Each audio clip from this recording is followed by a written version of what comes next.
बातमी बीडमधून आहे। बीड जिल्ह्यात जमावबंदीचे आदेश देण्यात आलेत।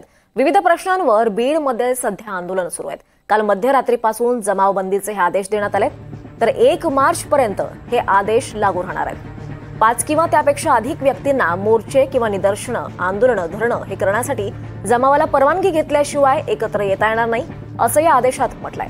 बीडचे अप्पर जिल्हा दंडाधिकारी शिवकुमार स्वामी यांनी हे आदेश पारित केले आहेत।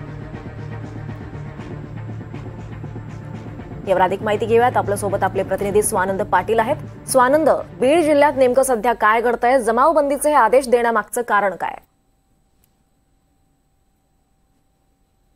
दीपाली, आपण बघितलं तर गेल्या 2 महिन्यापासून बीड जिल्हा आंदोलनांनी धुमसतो आहे आणि त्यातच मनोज जरांगे पाटील हे जे आहेत यांचं देखील आंदोलन सुरू होण्याची शक्यता आहे।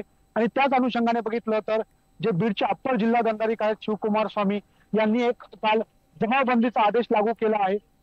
काल रात्री मध्यरात्रीपासून म्हणजेच 15 तारखेच्या मध्यरात्रीपासून ते 1 तारखेपर्यंत हा जमावबंदीचा आदेश जिल्हाभरात लागू असणार आहे। एक तर आंदोलन म्हणजे जे आरक्षणाचं आंदोलन, तसेच त्याप्रमाणे आपण बघितलं तर संतोष देशमुख यांच्या हत्या प्रकरणात कधीही कुठलं आंदोलन होण्याची शक्यता असल्या कारणानं ही जमावबंदीचे आदेश लागू करण्यात आले। त्यातच आपण बघितलं तर 10वी आणि 12वीचे परीक्षा पेपर जिल्हाभरात सुरू आहेत आणि याच अनुषंगाने कुठलाही कायदा सुव्यवस्थेचा प्रश्न निर्माण होऊ नये याकरताच हे आदेश लागू केले गेल्याचं समजतंय। दीपाली, नक्कीच धन्यवाद स्वानंद, आपण दिलेल्या या सगळ्या सविस्तर माहितीसाठी।